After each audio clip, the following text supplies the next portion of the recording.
Nous allons voir dans cette vidéo quelle est l'étymologie et le rôle clé du mot secrétariat. La confidentialité et la confiance est au cœur de ce métier.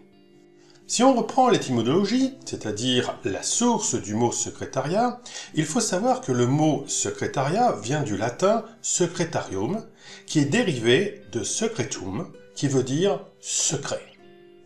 Ce terme désigne initialement plutôt un lieu où sont gardés les secrets. En fait, il souligne la notion de confidentialité intrinsèque à ce rôle. Si on reprend l'historique du métier, en fait, les premiers secrétaires étaient les scribes, à l'époque égyptienne, qui étaient chargés des documents précieux. Au Moyen-Âge, par la suite, les secrétaires étaient des clercs, souvent d'ailleurs au service des nobles. Puis, venant l'ère industrielle, le rôle a évolué vers un rôle de soutien administratif qui est de plus en plus moderne jusqu'à ce que l'on connaît aujourd'hui. En fait, le rôle principal est celui de confident. La secrétaire est garante de la confidentialité. Elle gère souvent des informations sensibles, comme des dossiers du personnel. Un exemple très simple, c'est le registre du personnel, les contrats de travail, les salaires. Ça peut être des fois stratégique. Ça peut être le choix d'un patron sur le changement de locaux, ça peut être le changement d'un fournisseur, un déménagement, un nouveau marché. En fait, une confiance absolue est essentielle dans son travail. Dans les qualités de la secrétaire, il faut en citer plusieurs, mais il y en a quelques-uns qu'il faut mettre en avant par rapport à effectivement la confidentialité. Tout d'abord, c'est la discrétion. Il faut savoir garder un secret. On a tendance à vouloir le partager avec les collègues, les copines. Non, on est discret, on garde l'information. Ensuite, c'est lié à l'organisation. Il faut savoir gérer efficacement les priorités. Et peut-être que ce secret n'est sans doute pas une priorité. Et il va peut-être gêner même l'organisation et le bon fonctionnement par la suite.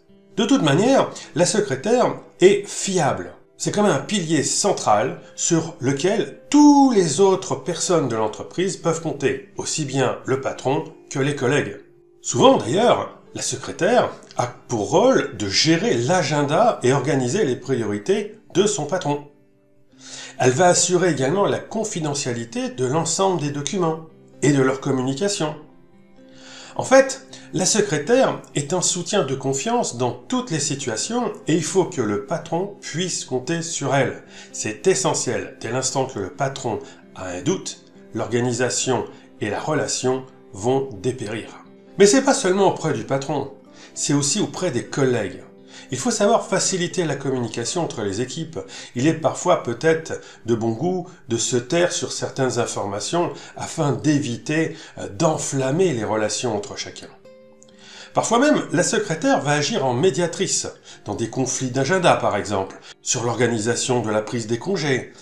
En fait, c'est aussi une façon pour la secrétaire de transmettre peut-être des informations sensibles de manière plus appropriée, plus douce.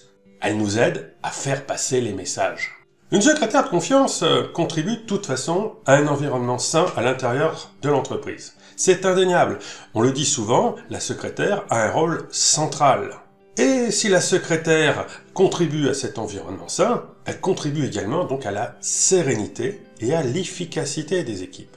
C'est un garde-fou également, la secrétaire. Sa présence va réduire les risques liés à la gestion justement d'informations sensibles. Elle va temporiser. Donc si on revient sur une conclusion de tout ça, c'est que le secrétariat est intimement lié au secret et à la discrétion. Et donc la secrétaire est une figure clé de confiance à la fois pour son patron et ses collègues. Elle est donc indispensable pour le bon fonctionnement de l'entreprise. N'oubliez pas, la confiance est au cœur de votre métier. Et on se retrouve bientôt pour une prochaine vidéo.